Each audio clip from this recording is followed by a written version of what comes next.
This session is about the introduction of Delta servo system. One is ASDA-A2 and the other one is ASDA-B2, which is the two main generation of the servo drives that we're promoting right now. And here is the outline of today, that we will first start with the introduction and then move on to the servo products classification, okay, and then features, specification, some applications that could be done with the servo products, okay, and we will then move on to a more practical information, like how to select the products and some accessories. And then we will have some hands-on practice, okay, which will be mainly related to our software, which is ASDA-Soft, okay, so including a few topics like identifying servo info, okay, how to configure parameters, setting up some digital input-output, okay, and also that how to conduct tuning. Okay, and we will see that how much time that we have till then, and then we will see that how much content that we can move forward. Okay, so let's jump right into the topic. So first of all, that what is servo? Okay, so basically that servo is a system that works as the host commands it to do. Okay, so basically that it's the motion system which is adopting the position, direction, angle of the object as the control factors to follow the target commands. So as you can see that in this indication picture, that this professor is ordering the motor to go to a certain position, okay, then the motor should move along and arrive at the target position. Okay. So the next question is, why servo? So here are some benefits and advantages that we could achieve by using servo products. So the very first thing will be the accurate positioning. So servo products, it's quite convenient, okay, and it's very common and popular that among the applications that require accurate positioning. And there are some applications that we will see that in the end of this presentation. And then the second thing that will be high speed. So if we have the machine that's moving in a very slow speed, okay, so then it's not that difficult to achieve the accurate positioning. Okay, we can think about like a driver is trying to park his car. If we want the person to park that car in a very small space, okay, if he drives very slow, okay, then eventually that he could park his car into the right place, okay. So which is actually, we can think about this is the same concept of servo products. However, if the objects, okay, if the car is moving at high speed and we want the car to park in a very small space, then it's very difficult, okay, or sometimes even impossible. Okay, so this is also the same for the motor, because when the motor is carrying a heavy load, okay, maybe the machine that is integrated with is quite heavy or is quite big.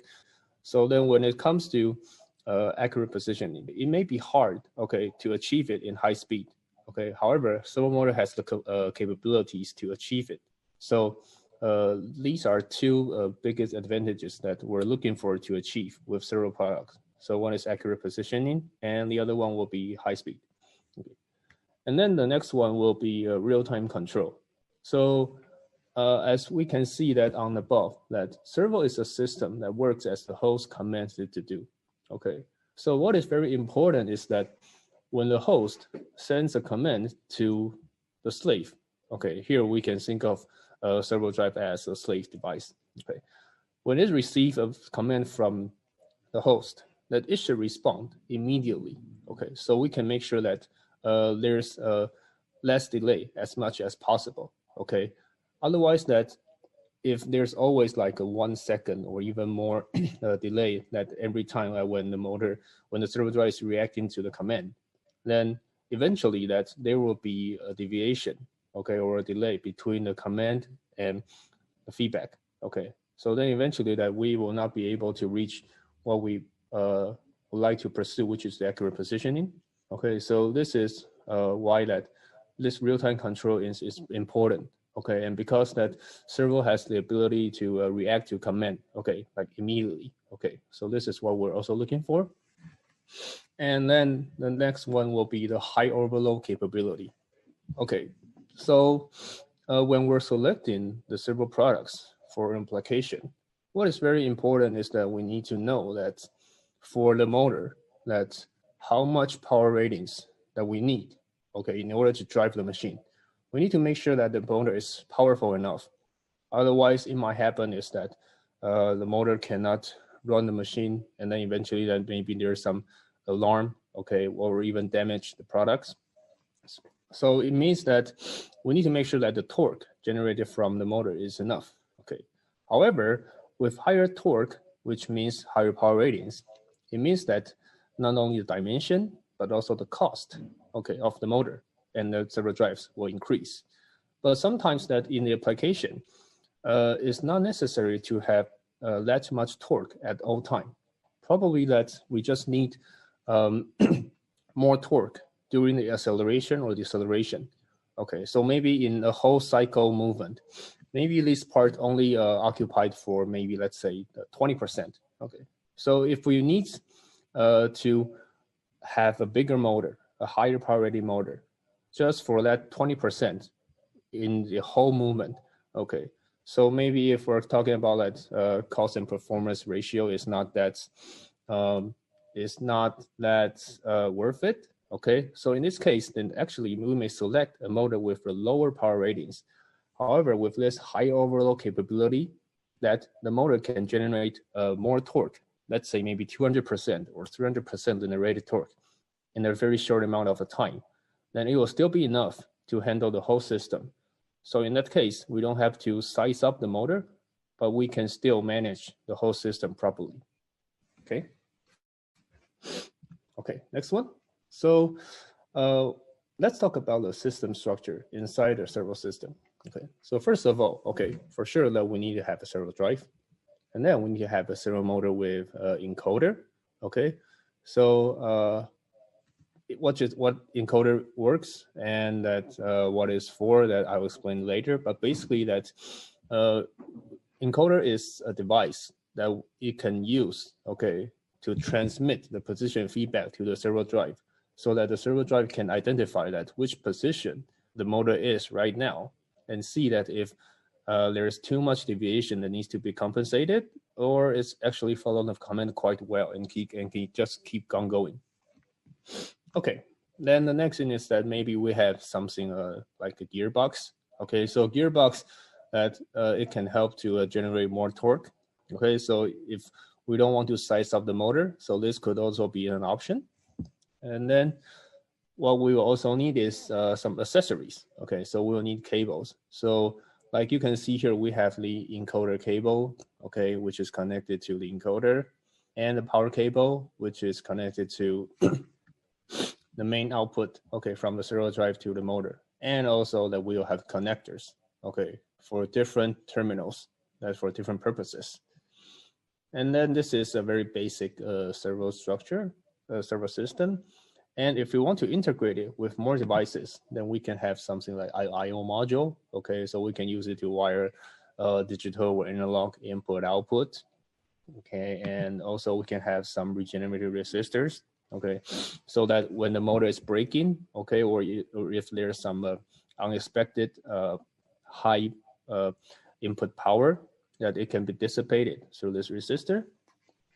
And with this set, then what we can move on further is that we can have some peripheral devices. Okay, like we can have it connected to a PLC or motion controller. Okay, HMC, which is actually it's a human machine controller. Okay, and this is like HMI. Okay, sorry, we're missing a description here, but yeah, I believe that you're all familiar with it. So with these can all be like, think of it as a host or a master. Okay, so they're sending commands to the servo drive. So in this case, so servo drive will work as a slave device. So you'll receive the command, okay, and then run the motor to the right position, okay, with the right speed. Okay. And then if we move on one more further level, then we can see that maybe we have a cabinet, and it's something that we will see that which combines all of the devices. So like here we have an HMI, okay, some PLC, and we have Ethernet switches, okay, and they can communicate with servo drive, sending commands, say either maybe like via CAN-open or like Modbus, okay, or something like EtherCAT, but sorry, it's not mentioned here, but yeah, these are all possible options. So now let's move on to Delta servo products. So as you can see that we first have our very first series ASDA-A in 2004, and then we keep on developing new series. So right now that's these two series, which is ASDA-A2 and ASDA-B2, are the ones that we're promoting. And then it's the product hierarchy that we can see here. We have a coordinate with the horizontal one as the encoder resolution, okay, and the vertical one as responsive ability. So if we just look at the two series that we're mainly promoting here, so we can see that A2 falls in this part and B2 is a little bit lower. Okay, so why we want to use encoder resolution and the responsive ability as the criteria to categorize our servo products. Okay, so as I mentioned previously, there are two major advantages and the purposes that we want to achieve with servo product is that the accurate positioning, okay, and the other one is the high speed. So for accurate positioning, so as I mentioned that encoder is a device that's used to read the feedback position and send it back to the servo drive. So it means that encoder, the resolution of the encoder, okay, it will directly affect that how much and how well that we can make and optimize the position. Okay, so let's say that if we have a resolution, okay, just maybe 2,500 pulse, okay, per revolution, and comparing with an encoder which has 100,000 pulses per revolution. So for sure that the encoder with a higher resolution can reach a better positioning. Okay, so this is why that we use this one as one of the criteria, okay, to categorize the servo products. As for the other one, which is the responsive ability, so responsive ability, okay, we can think of it as that how fast and how well the servo drives can react to the command. Okay, so if it can react to the command as fast as possible, it means that we have less delay, okay? And so with less delay means that it's more likely that we can achieve that reaching the right position, okay, in a very high speed, okay, in real-time control, okay? So this is why that we use responsive ability, okay, which we will talk about it later as a term of the bandwidth, and encoder resolution, okay, as two criteria when it comes to categorizing the servo products. So here, as you can see that let's start with B2. So for B2, the encoder resolution, okay, the highest one that it can support is 17-bit, okay, and the bandwidth, okay, which is related to the responsibility, is 550 hertz. As for the power rating, it starts from 100 watts, okay, and it can reach 3 kilowatts. And as for B2, then we can see that A2 supports a higher encoder resolution, which is 20-bit here, okay? And also the bandwidth is higher, so it can reach 1 kilohertz. And for power ratings, it starts from 100 watts, the same as B2. However, it can go up to 15 kilowatts. Okay, so basically that it can be easily told that A2 is the series that is more advanced than B2.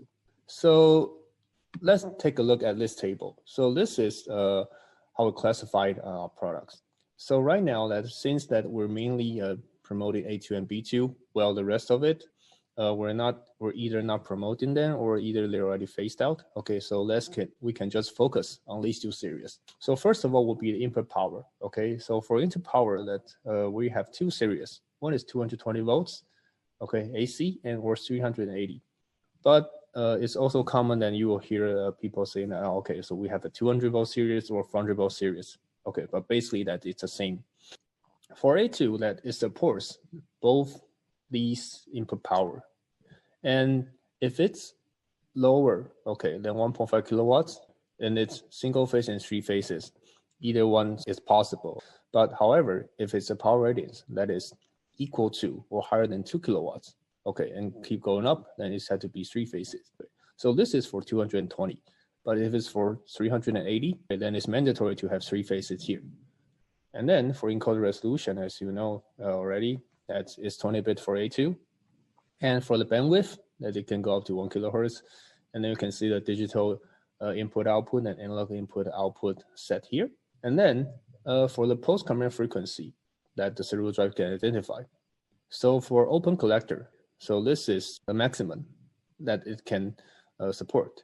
And if it's LD, which is line driver, a differential signal, then we will see that it has the higher data transmission rate.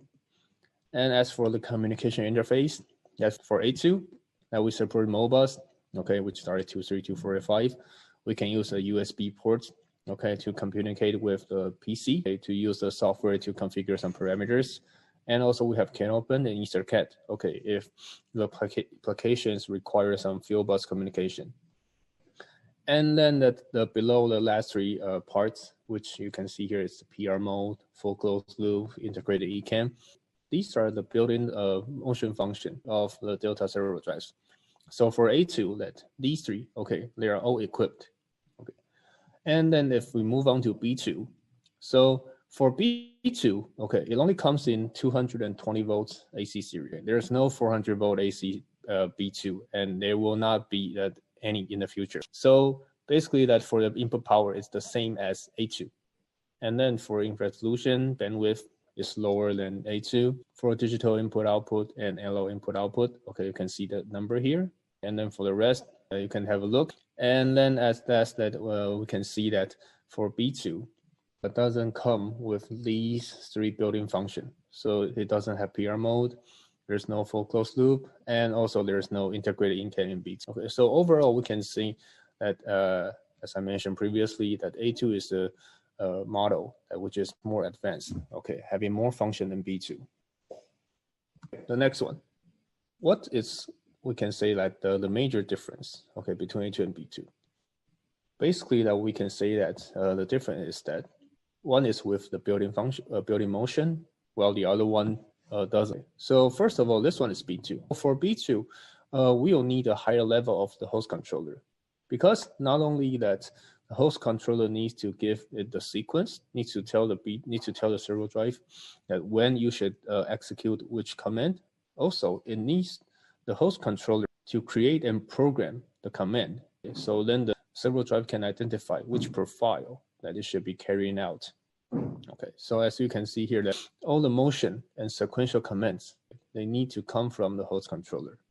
But what about A2? So for A2, because A2 itself has a capability to program different kinds of the profile command. So in this case, even we need a host controller, it just needs to switch between different commands to tell A2, which one that you should execute. Then that will be enough. So in this case, only a lower level of the host controller is enough, because even the host controller, is not able to provide the profile command for A2 to execute it.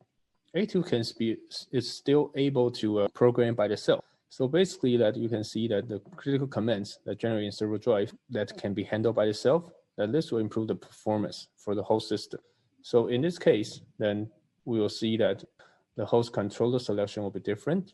And also we move the motion part from the host controller into the servo drive.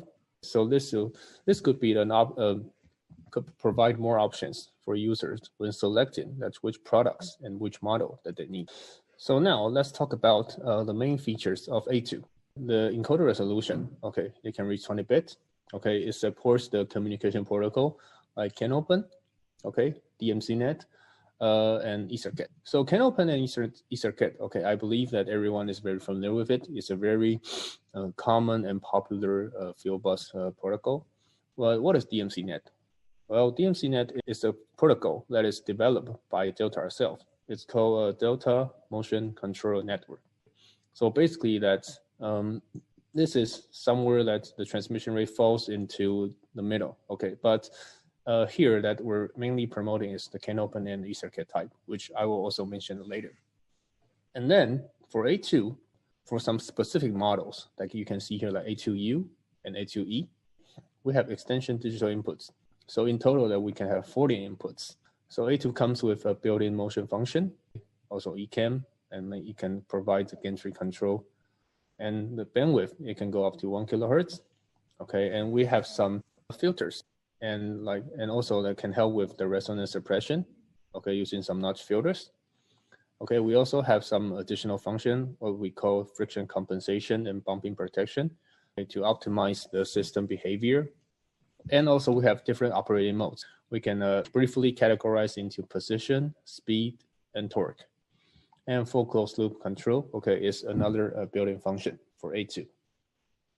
So now let's talk about the model name definition. Okay, because this is important that when we're helping the users to choose the model.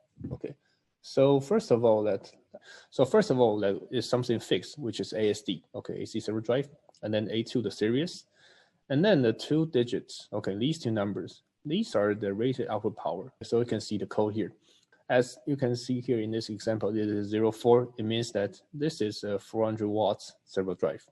And then the next 2 digits, okay, is the input voltage in phase.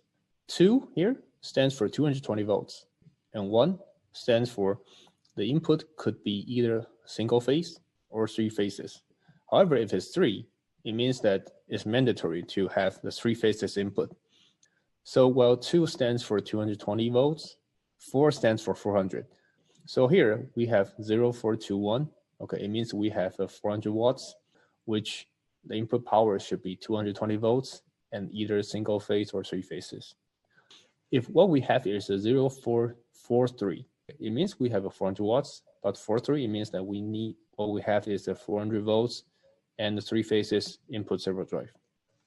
And then the last one part is the model type. So for model type, we need to have a look at the table below. So basically that we have different types for A2, like L, U, E, F, M. But since we're only promoting the E type and M type here, okay, so I gray out the rest of it. So let's just focus on E and M. So for E and M, the major difference, okay, is that E is for EtherCAT, while M is for CAN open. So we can see that we also have some differences in other specs. Like for M, we have RS-485, while E doesn't. Okay, and for extension of digital inputs, E has it, while M doesn't.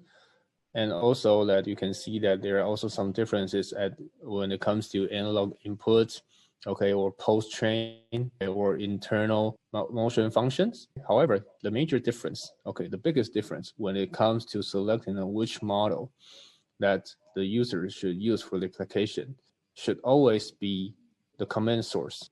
So in this case, for EtherCAT, the host controller will send a command, okay, via EtherCAT. So it's important that we need to use the EtherCAT type. Also, the same principle will apply to CAN open. So first, we need to define the command source, and then we can see that what are some rest of the requirements that we can help to fulfill.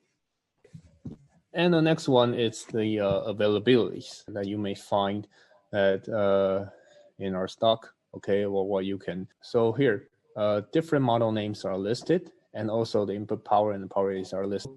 You can see that we're mainly supporting that M and E. Okay, for F, we also can sell it, but however, it will be a BTO product, which means build to order.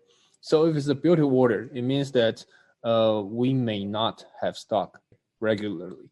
So if you want to order it, it means that when you ordered it, we will have to also place the order to our production line, which inevitably that lead time will take longer.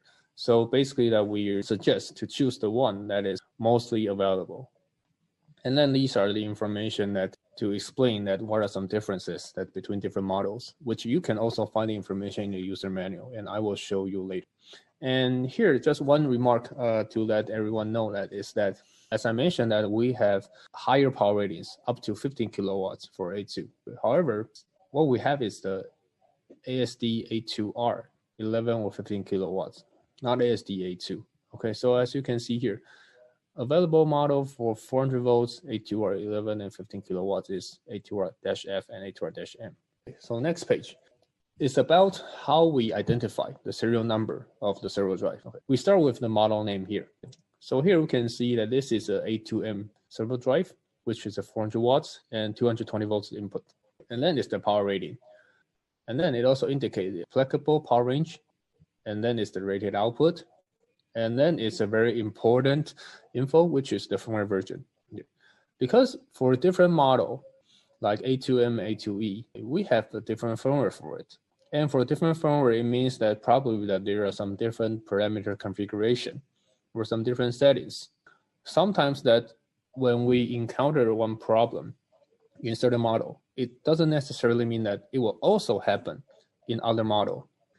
If the users, they encounter a certain problem, but they didn't specify which model name it is. They only say, oh, okay, I have a problem with A2, but they didn't specify it's a problem with A2M or A2E, then it could lead to certain misunderstanding because we don't know which firmware version you're talking about. And then it will also cost some time to communicate with the users to understand that what is some detail. And then some time will be consumed, which will be not that efficient. So it is very important to know that which model name is it exactly and which is the firmware version. Okay. And the next one will be the serial number. So this is a very long line of the digit and the number, but I will explain it later. And here, the last is the barcode. Okay. So for serial number, so how do we interpret it? As you can see, this is the model name. Well, basically that is the same as you can see find on the top. Okay, here is A2, is A2M, front channel 220 volts input. And then the next one, the next digit. Okay, it means the production factory. T means Taoyuan, well, in Taiwan. W means Wujiang, in China. And then the next two digits, here 17 means the year of production. So in 17 means 2017. And then the next one is the production week of that year, from 1 to 52. Okay, so as you can see here, this one is made in week 16, 2017. And then the last one is the production sequence of a week, okay, starting from 0001.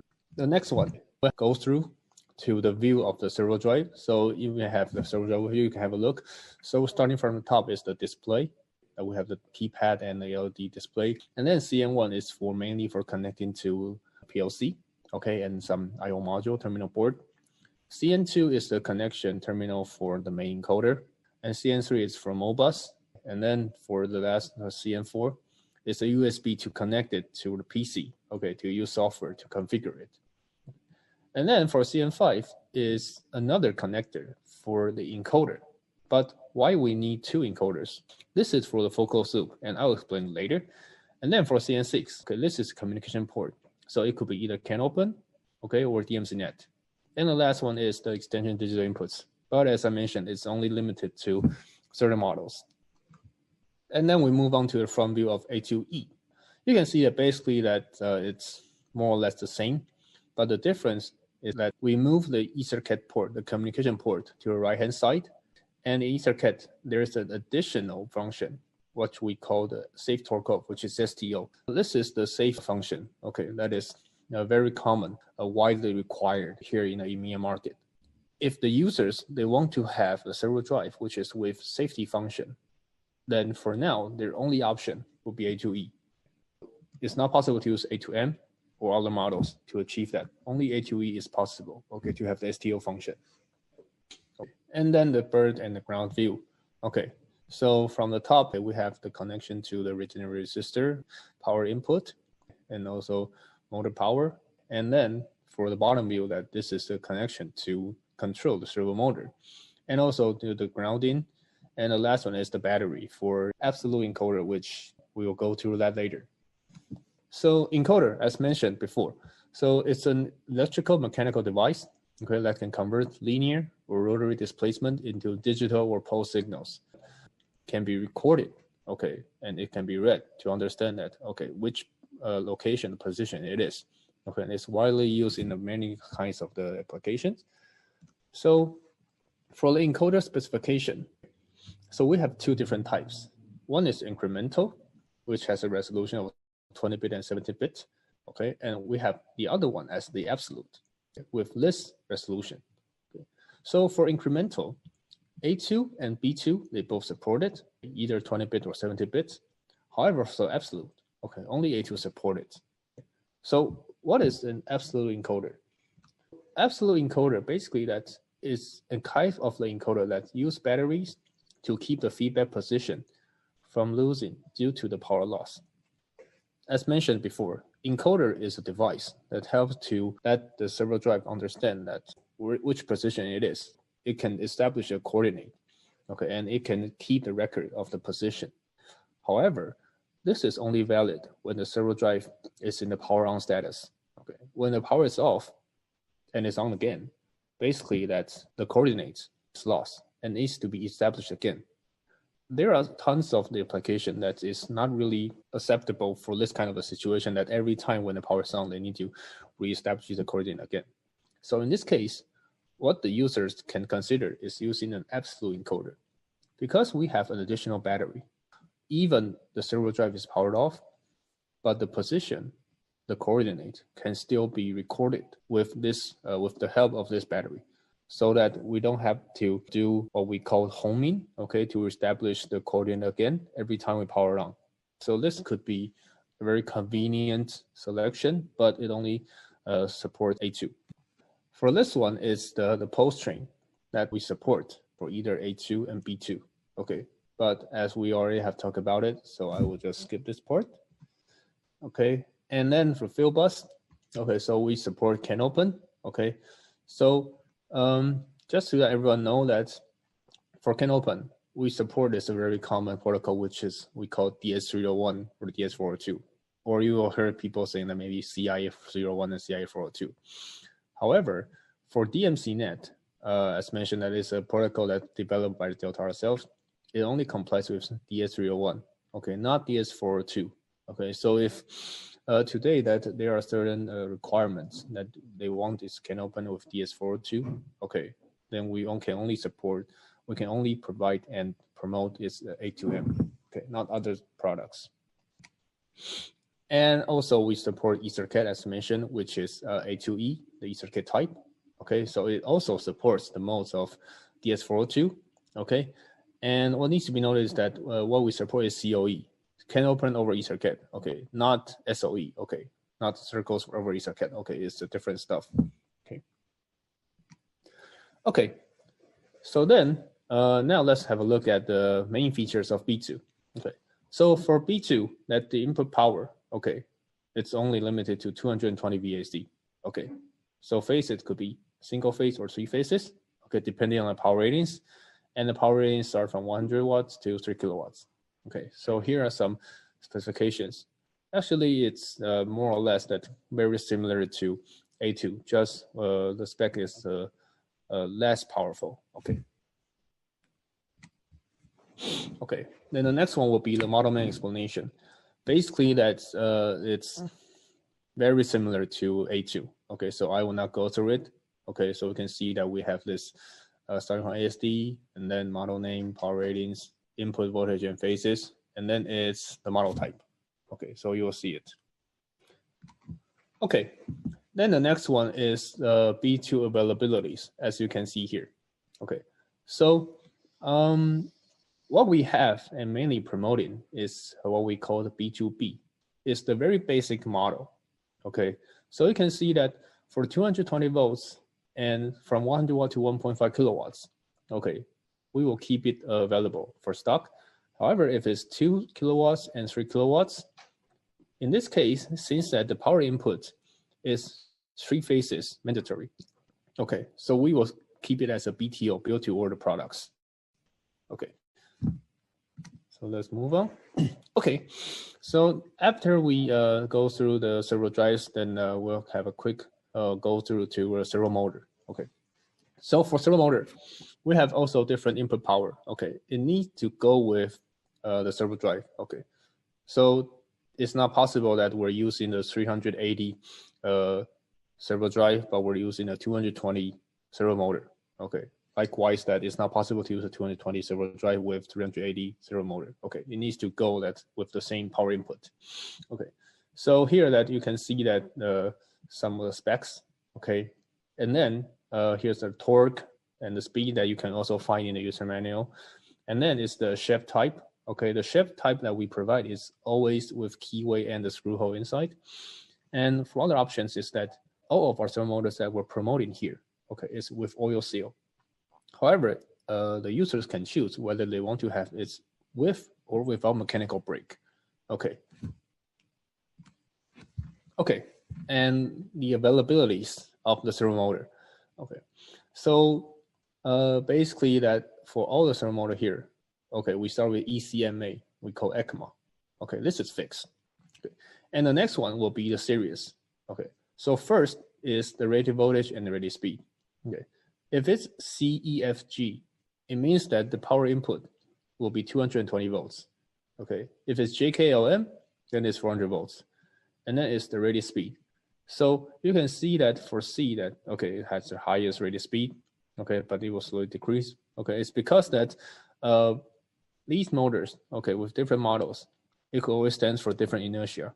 So for lower inertia, okay, the rated speed will be higher, but for higher inertia, the rated speed will be a little bit lower. Okay, and then the next digit is the encoder type. Okay, so if it's 1 and 2, okay, it's an incremental encoder, but with different resolution. Okay, and if it's 3, okay, it's encoder with only 2,500 ppr. Okay, which is way less, okay, accurate, okay, than these two encoders. Okay, and if it's A, it means it's an absolute encoder. Okay, and then for the next 2 digits is the motor frame size, which we also say flange. Okay, so different millimeters with different codes. The next 2 digits with rated output power, okay, starting from 50 watts and go all the way up to 15 kilowatts. Okay, so you may find that for all these motor powers, we don't really have all the servo drive, we have the right power ratings. For example, we have is a 750 watts and 1 kilowatt servo drive, but we don't have a servo drive with 850 watts and 900 watts. Okay, so if that's the case, okay, it's very easy. Just choose the servo drive which has the closest and the higher power ratings to control the motor. So for example, if I want to have it's an 850 watts motor, okay, then I will not choose a servo drive with 750 watts. Instead, I will choose a 1 kilowatt servo drive to control this 850 watt servo motor.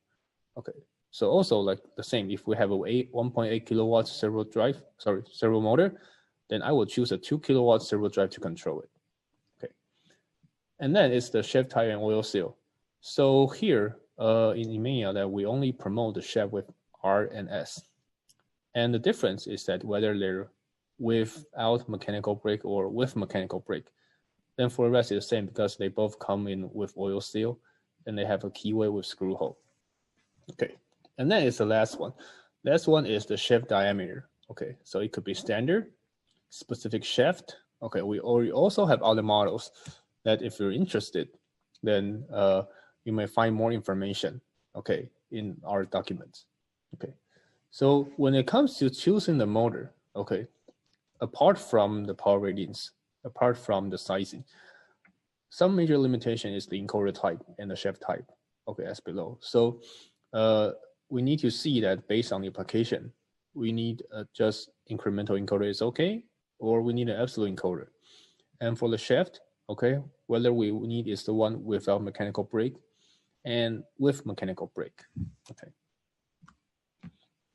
Okay, so here is another ECMA servo motor, okay, which we released just with in the past few years. This is a high IP protection motor, okay. So for this, you can see the model name is basically that very similar, okay, to the ECMA series that you just saw earlier, okay. However, this only applies to 20-bit incremental encoder, okay, and for the code in the front is the same as the previous slide, so I will not go through it. But for the last two parts, okay, you can see that the code is different. And how do we tell what it is? Okay, it's like this. If it's YS, it means it's the high IP protection motor without mechanical brake. If it's YF, it means it's the one with brake. So you can see that we have a comparison table here. And these are also, okay, the available motors that you may order. Okay, so basically this is the same. Okay, you can just do the cross-reference, but this is for high IP protection. And for our high IP protection motor, okay, for motor itself, okay, due to the flange size limitation, the spec we have is IP65. However, for these connectors, okay, these are the IP67 connectors. Okay, so if the customers need such products, okay, they can have a look and see if we want to choose it.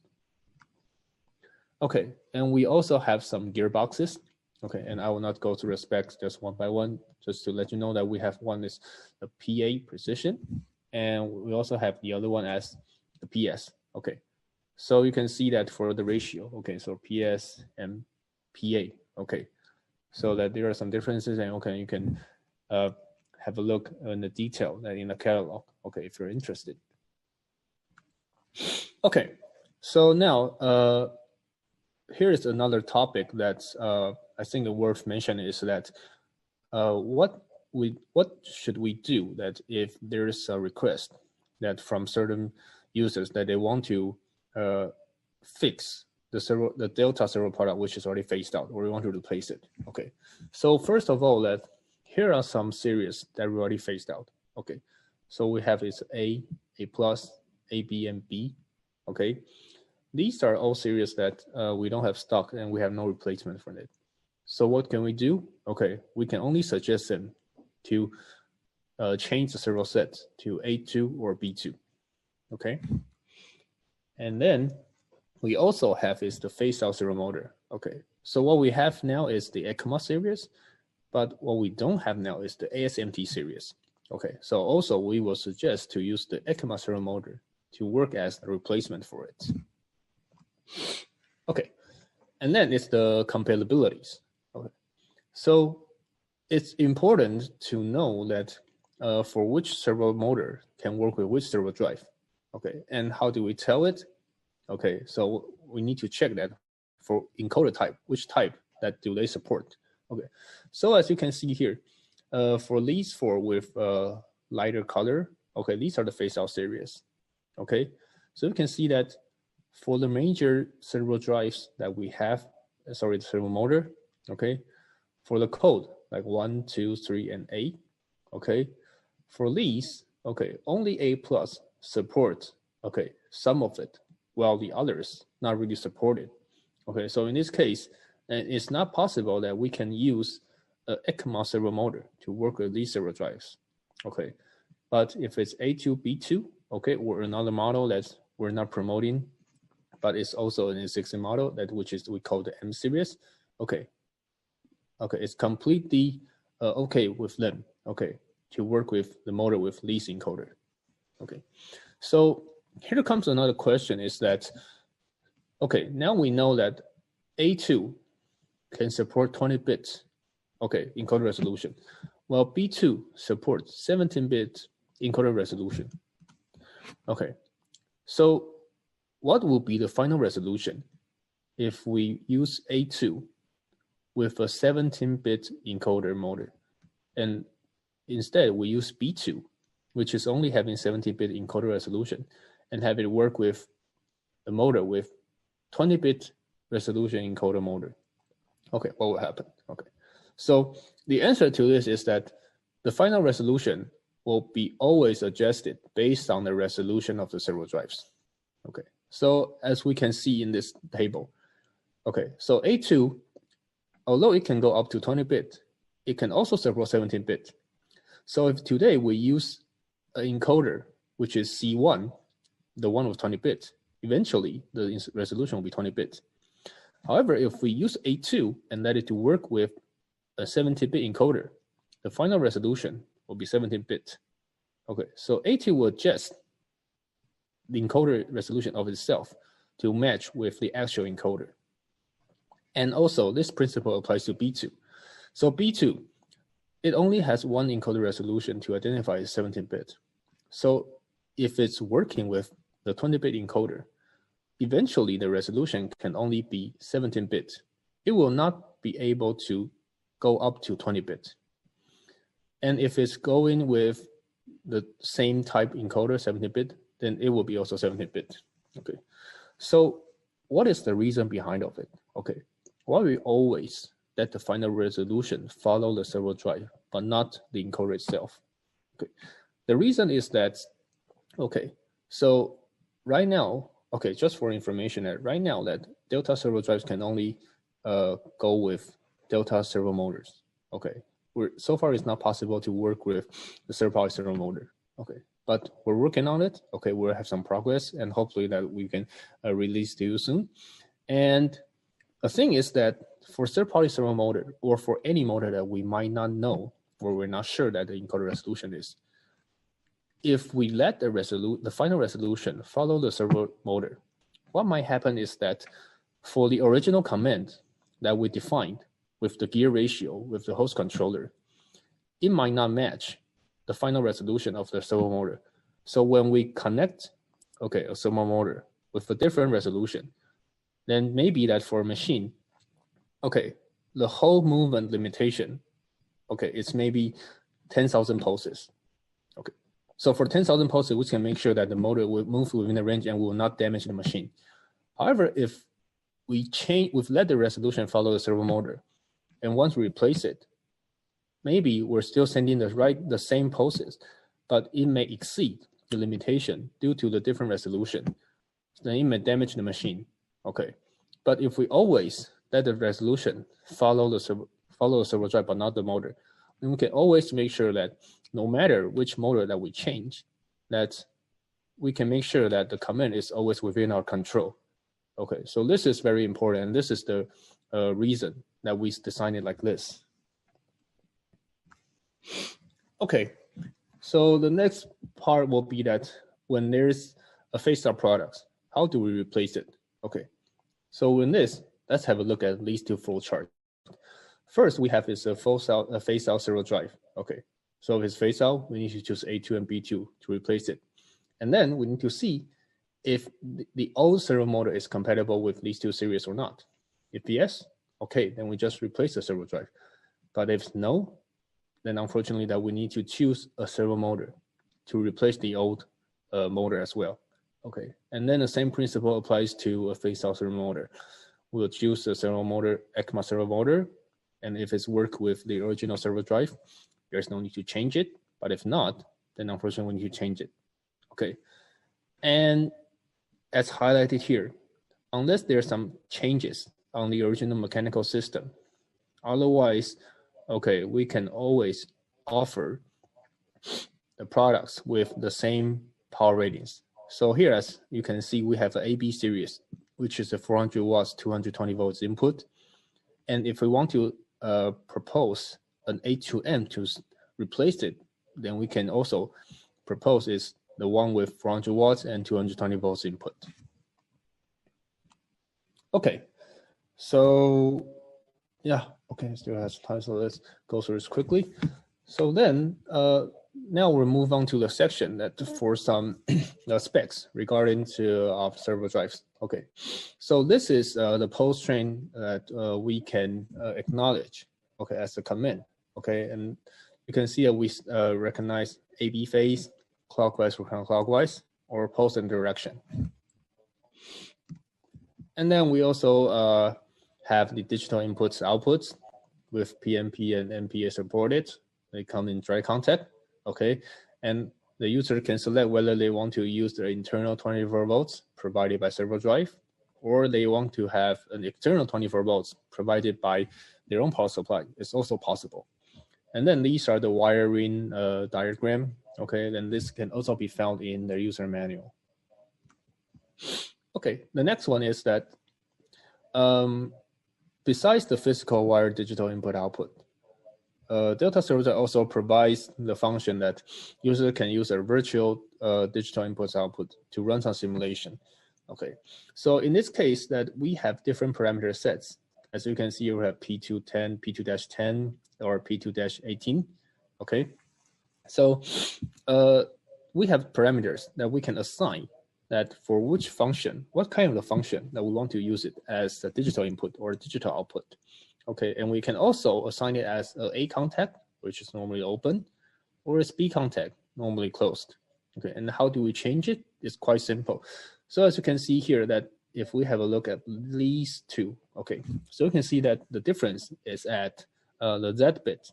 Okay, so if it's 1, okay, then it's A contact. It's normally open. If it's 0, then it's B contact. then it's normally closed. Okay. Okay. And besides the digital input output, we also have the analog input output. Okay. And here's the voltage range and the resolution. And it's possible that to adjust the scaling. And so we can use the analog input, okay, to give the speed or the torque command. Okay. And also we can output, okay, this an analog voltage, okay, for monitoring. Okay. So the range is from -8 volt to +8 volt. It has a 10-bit resolution. And here are some variables that we can monitor via analog output. Okay. And then some additional functions. Okay. So for this bumping protection, okay, this is basically to prevent that if the motor, the mechanism that is trying to keep going when it reaches a certain stopper.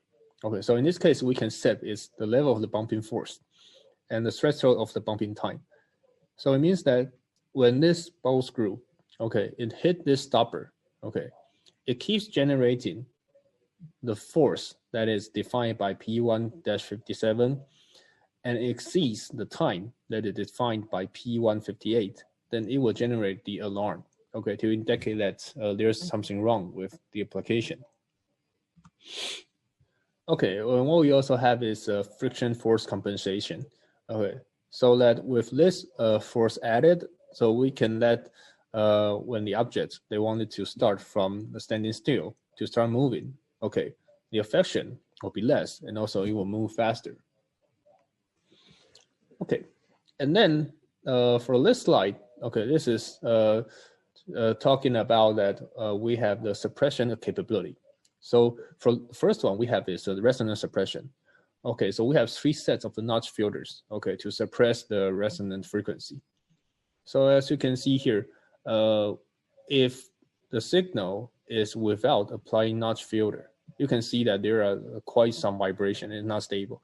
But if we add the notch filter, okay, you can see that, okay, the spikes, okay, it's way less, okay, and then the performance will be better. Okay. And what we also have is a low frequency suppression, but this is only for A2, not for B2. Okay, so we have 2 sets.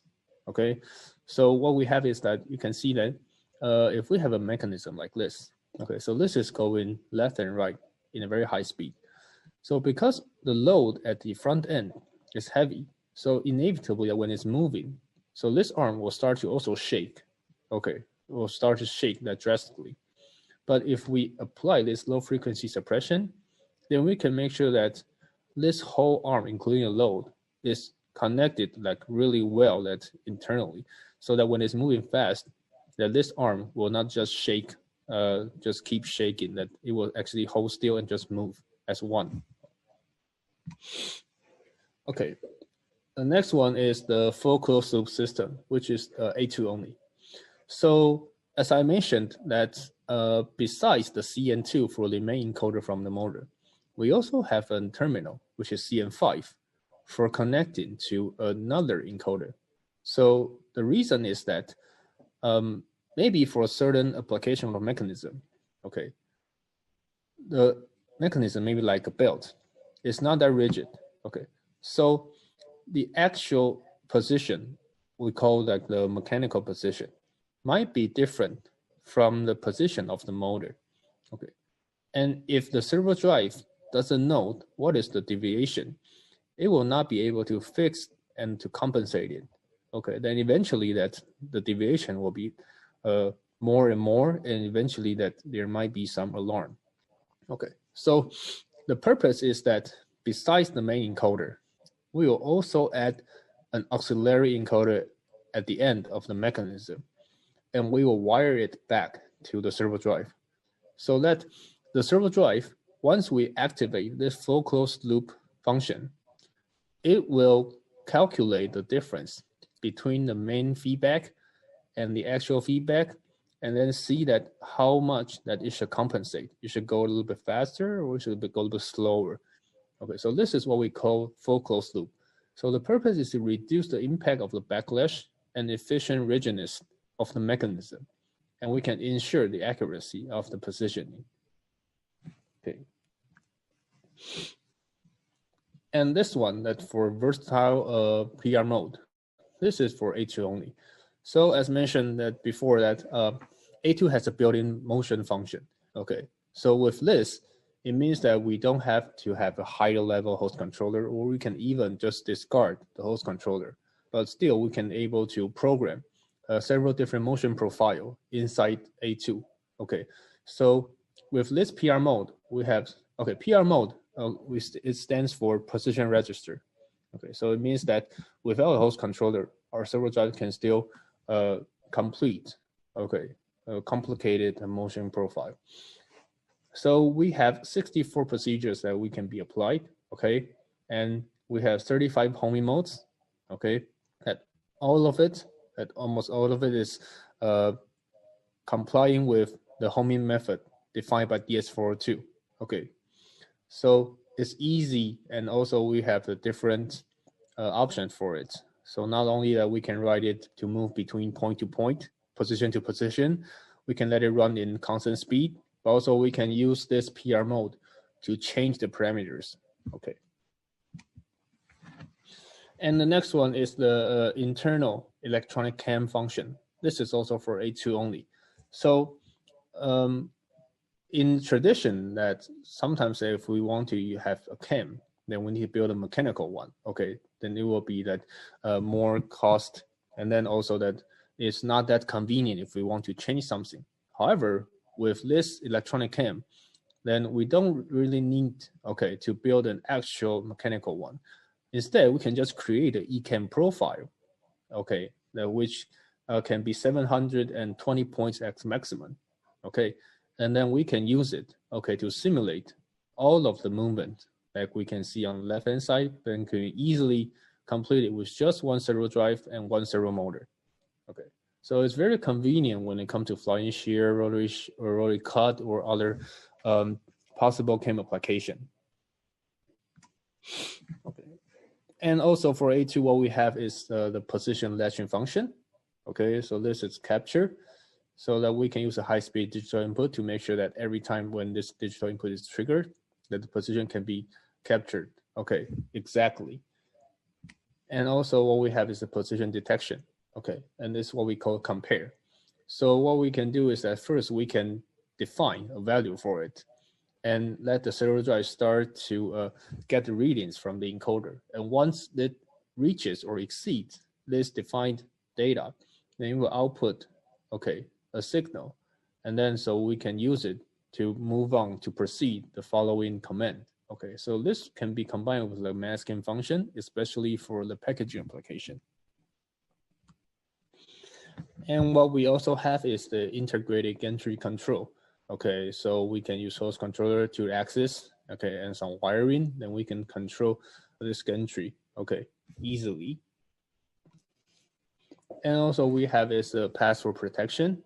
Okay, so in case that the users don't want others to have access or change the parameter configuration, okay, it's possible to use a password to protect it.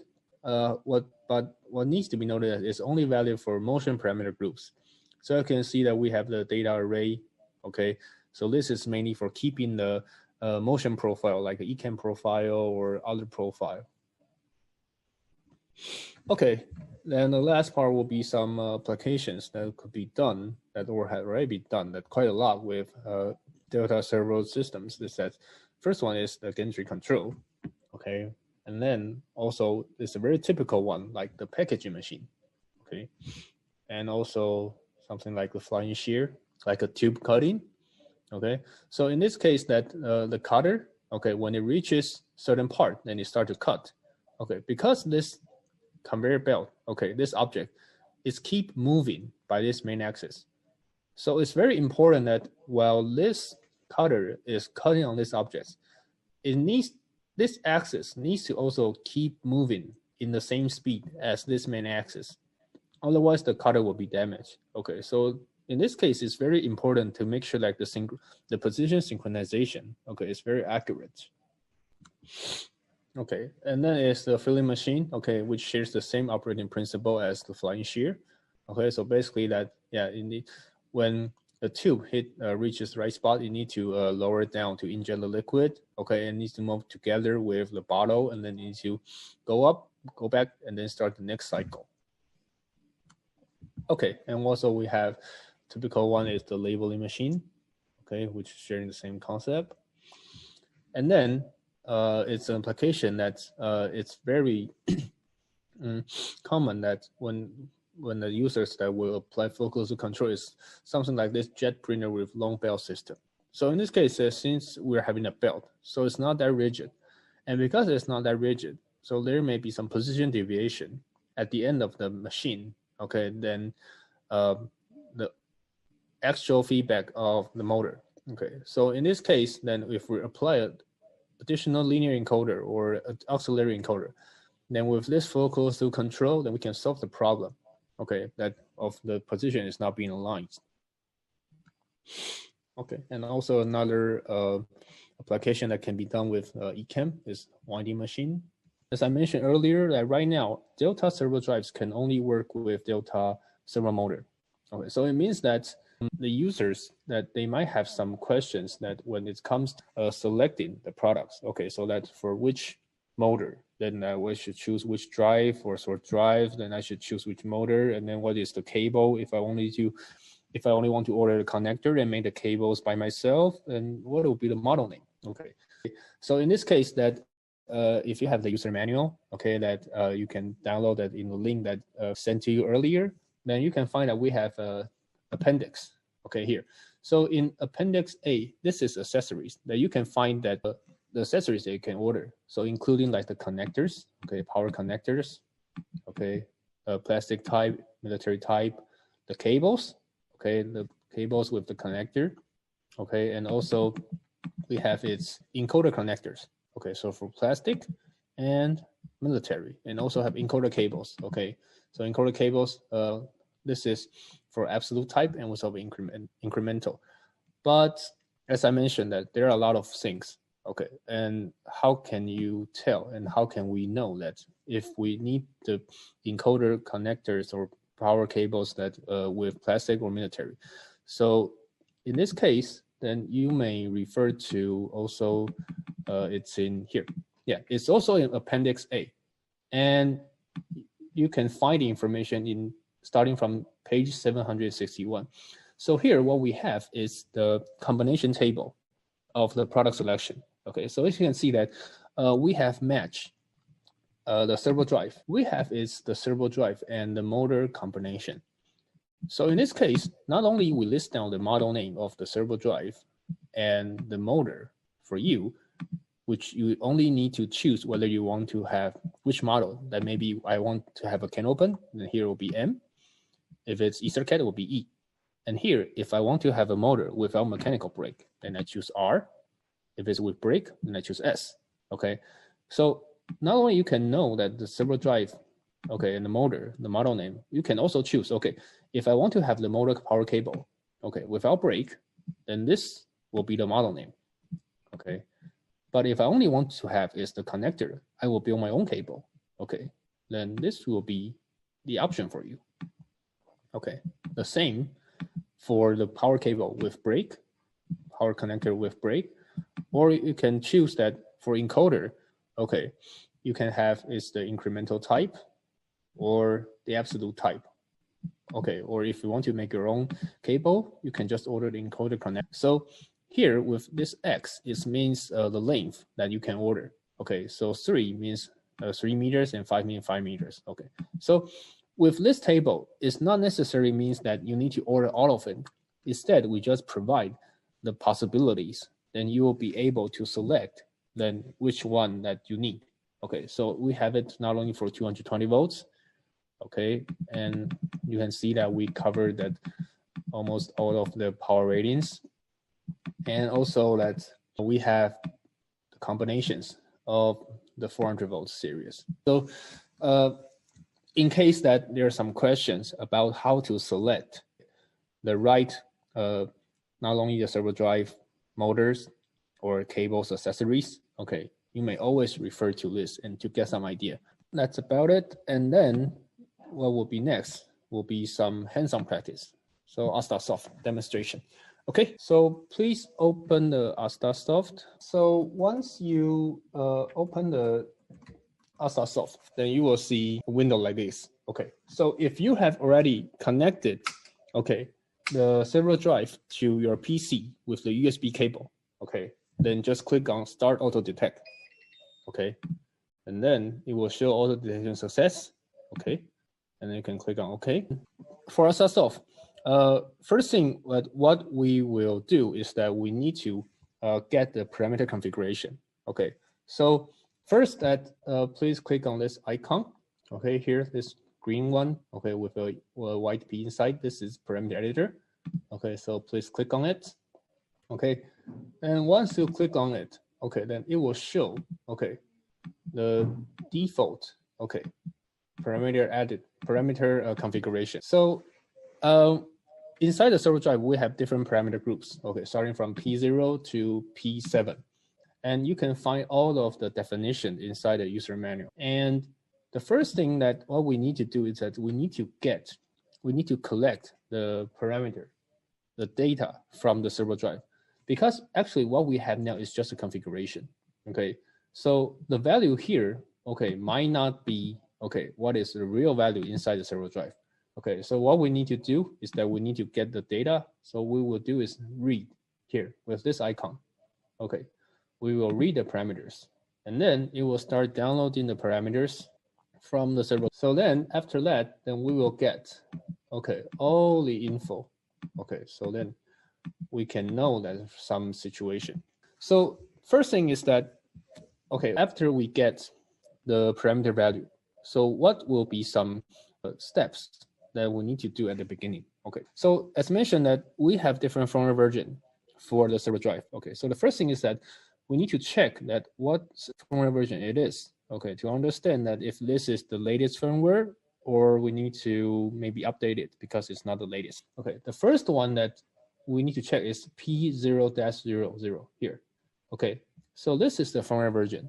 Okay, and you can also find it actually on here on the top left corner. So for the Servo drive I have is 1.047. Okay, so this is the main version. And besides the main version, we also have is the sub version. So the sub version is what we can find here in the P500 here. Okay, so the description is reserved, but this is the sub version. And for the sub version, you can see that we have 1, 2, 3, 4, 5. We have 8 digits. Okay, but only the first 4 digits is enough. Okay, so here what we have is 0008. Okay, so we can know that for the Servo drive I have, this is a Servo drive with a firmware version 1.047, and the sub version is 0008. Okay, and then what would be the second thing? Okay, so normally that when it comes to the situation that we might need to help the users to check the parameter file, okay, most of the cases that they run into some alarm. Okay, there are some problems that they need to fix it. Okay, so in this case, then we need to check that what would be the alarm record. So for that, we need to go to the P4 group. Okay, so P4 group starting from P400 to P404. Okay, you can see that this is the fault record. It will start from the beginning, and if there's any new alarm, then it will be recorded, then just keep going down. So in this case, we just need to look at the first 3 bits. Okay, we can ignore the rest of it. We just take a look at the first 3 bits. So the first 3 bits, okay, it's obvious that I have an alarm 013. Which might also be in your case if you have a completely new Servo drive. And then we know that there are some record. Okay, we can check that what could be, because maybe the user said that, oh, okay, I have an over voltage alarm, or maybe I have emergency stop alarm or anything. Then we can check that this is also what is said, or maybe we can find something else. And then what could be next is that we can check that how long that the Servo drive has been working on.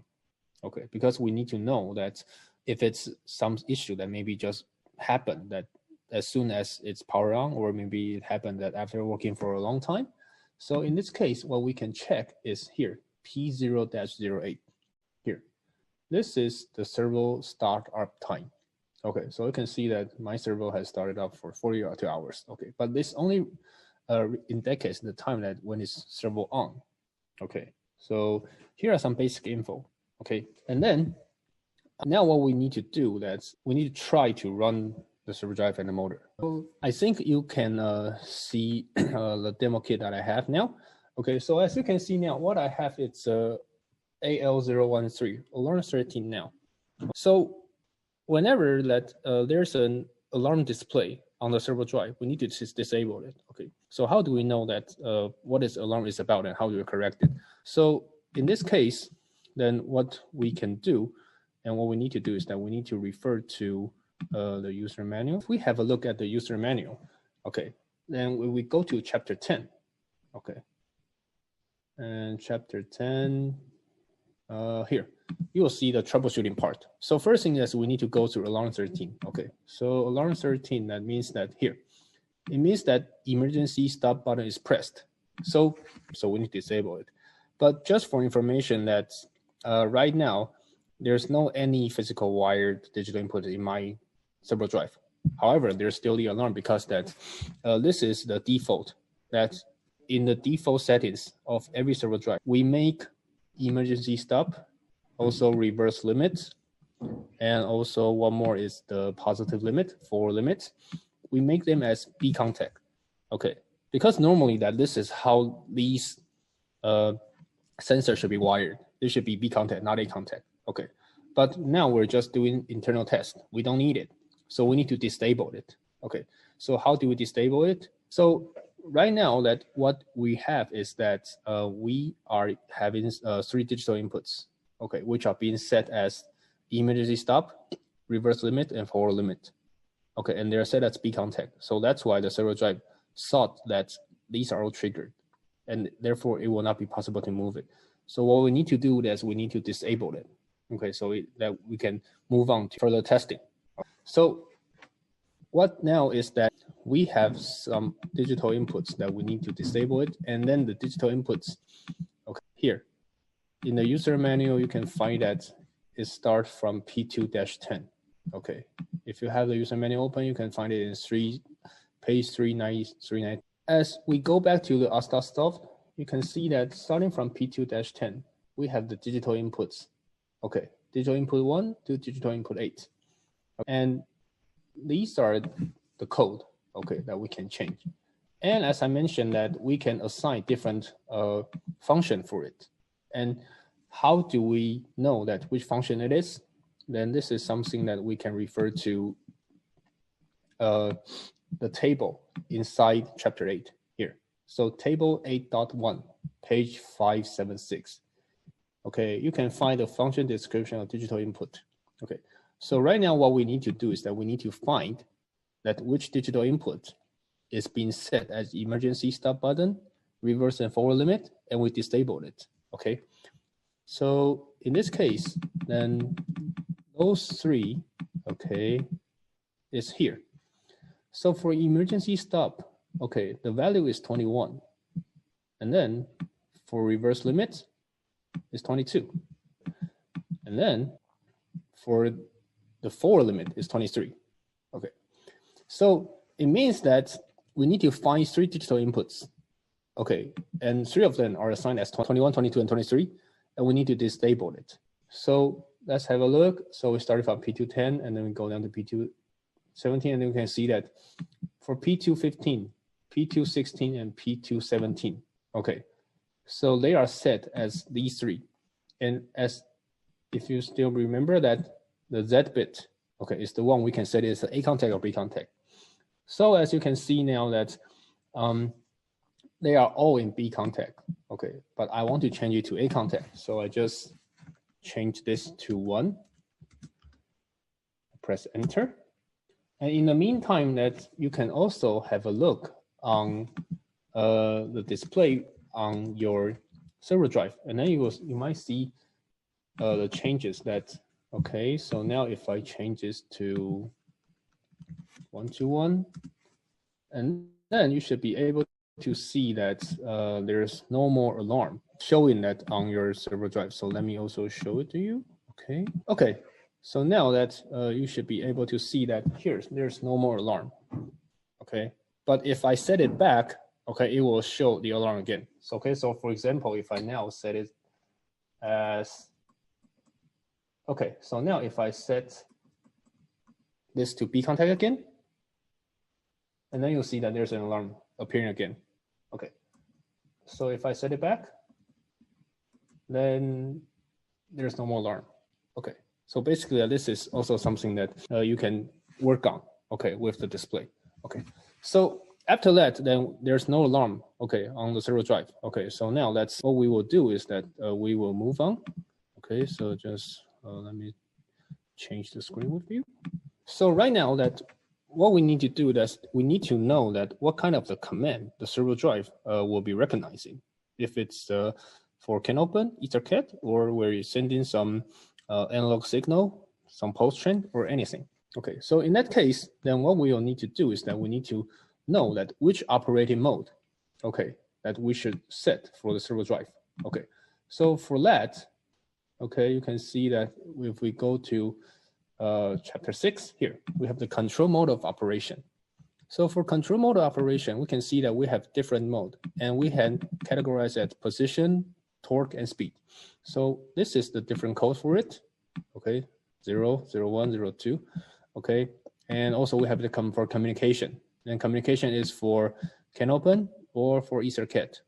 Okay, for demonstration, I will set the operating mode into speed mode without analog input. And then I will define 2 internal digital inputs to work as a switch. Because with 2 digital switches, then I have 1, 0, 0, 1, 1, 1, and 0, 0, which is board disabled. I have 3 status. Okay, then with 3 status, I can set 3 sets of the speed command. And then I want to trigger these 2 digital inputs, okay, to see that if the motor will work, okay, accordingly with the set speed command. Okay, so first, what I need to do is that I need to change the operating mode. Okay, so the operating mode here is P101 here. Okay, input setting of control and control command. Okay, so first I will need to set it to 4. Okay, and if I set it to 4, you can see that it says, please restart the servo to enable a new setting. Okay, it's because that for all these parameters inside the servo drive, there are different types. And for different types, they have different icons in the front. And here you can see that, is it a read only? It can only be set when servo is off, valid after repower on, volatile, or maybe it's parameter for 3-axis, which is not for A2M. Okay, so in this case, I need to repower on. Okay, so once I set it to 4, okay, please, okay, you should be able to hear the switch of the sound of my switch. Okay, please power off. Okay, and power on the servo drive again. Then in that case, then if you click on the cell in front of these parameters, then it means that we're also reading it. It's the same operating the behavior as this one, as 3 parameters. Okay, so if I click it, okay, we can see that now it's 4. Okay, and then all I need to do is that I need to assign 2 digital input as a switch. So if I go back to the user manual, and because I need to know that which function code I need for digital inputs, so I'll go back to table 8.1. Okay, and then the switches for the digital inputs. Okay, it's 14 and 15. Okay, so it means that if I set 2 digital inputs at the function code at 14 and 15, and then if I change the status, like here, 0, 1, 1, 0, or 1, 1, then I can let them run with the command set I set with these 3 parameters, P1-9, P1-10, P1-11. Okay, so first let's set the command. Okay, so the starting from P1-9. Okay, so as you can see here, the unit is 0.1 RPM. Okay, so 1000, it means the actual speed is 100. Okay, so 270 200. Okay, but I want to change it a little bit, so maybe I'll change it to 15,000. Okay, it means 1,500 RPM. And then for this one, I will change it to, okay, 30,000, which means 3,000 RPM, which is the rated speed. Okay, and then I want to assign is the digital input as function code. but actually using this and change is not that convenient. So what we can also do is we can use this digital IO jog control. Just click into it. Okay, there's a reminder. Okay, just click on OK. And then we have the IO setup page. Okay, so first what we need to do is that we need to click on this edit DIO item. Okay, so we click on it. Okay, and then we can set at which digital input we want to use. So in this case, then I will set this as digital input 2. Okay, and I'll set it as one of the switch, A contact. Okay, not B contact. Okay, A contact, and click on OK. And then for DI3, I'll set this as a little bit. Yeah, I'll set it as 15. Okay, another switch for digital input. Okay, and now then it's done. Okay, so what will be next is that I can change these two digital inputs, the status on or off, okay, to run the motor. But the very important thing that first we need to do is that we need to servo on the motor. Okay, there are quite some terms. You'll hear servo ready, servo enable, servo on, or motor ready. Anyway, the idea is to let the servo drive generate a current, okay, to start having control of the motor so that it can react to the command anytime. Okay, so first of all, that what we need to do now is we need to control these digital inputs virtually. So we need to take on these boxes. Okay, so now if I click on this servo on, you should hear the magnetizing sound. Okay, and once you hear the magnetizing sound, and it means that the motor is in control. So, okay, so now as you can see that I'm not servo on, I'm not in this status, so I can rotate this motor easily. Okay, but now once I servo on,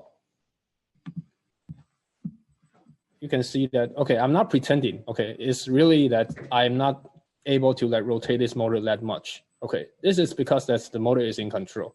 Okay, so what I would do now is that once this is servo on, okay, I will trigger this digital inputs to run a motor. Okay, so now let me switch it back again. I can trigger these digital inputs,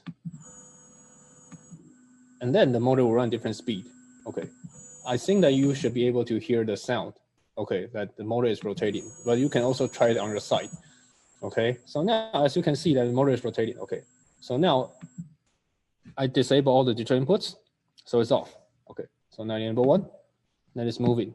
Okay, I disable this one, activate another one, it run different speed, and then I enable both of them, then it will run, okay, in 3000 RPM. But the question is that how do we know if the motor is rotating really as the speed as we expected? Okay, so then this is when that's the scope of our software will come in handy. Okay, so in this case, that you can see that we have a scope function here. Here, okay, we have a scope function. We can click into it, and you can see we have 4 channels. So channel 1 and channel 3 are one set, 2 and 4 are one set. Each set is 32 bits. So if I tick on the 32 bits, another one is disabled. Okay, so I can choose 2 16-bit or 1 32 bits. And here are some data to be monitored. Okay, so when will you use 32 bits? Okay, unless we're monitoring the position. Okay, otherwise we can use 16 bits is enough. Okay, for 32 bits necessary for the position, otherwise it will be reset. Okay, so first thing is that I want to monitor is the speed command. Here, speed command, RPM. Okay, and then I also want to monitor is the motor speed. Okay, here, motor speed, real time. Okay, and then I also want to see that if they're changing accordingly of the DI status. Okay, then the last one, okay, I don't want. And then I will just run the scope, and then I will go back, and I will try to just trigger, okay, randomly. Okay, I'll just trigger randomly, and then I come back to the scope. Okay, and then I stop it, and then I got the signal, okay, that I monitored. So For this signal, the scale is not adjusted yet. So what we can do is that we can click on this green icon. Okay, we can show all data in screen and adjust the maximum and minimum value automatically. Okay, so when we click onto it, okay, it will be easier to tell. And then we can click, okay, drag and drop, then we can zoom in, okay, to the area we want to check. Okay, but here we'll see an overview. So for the yellow one, this is the command from the servo drive.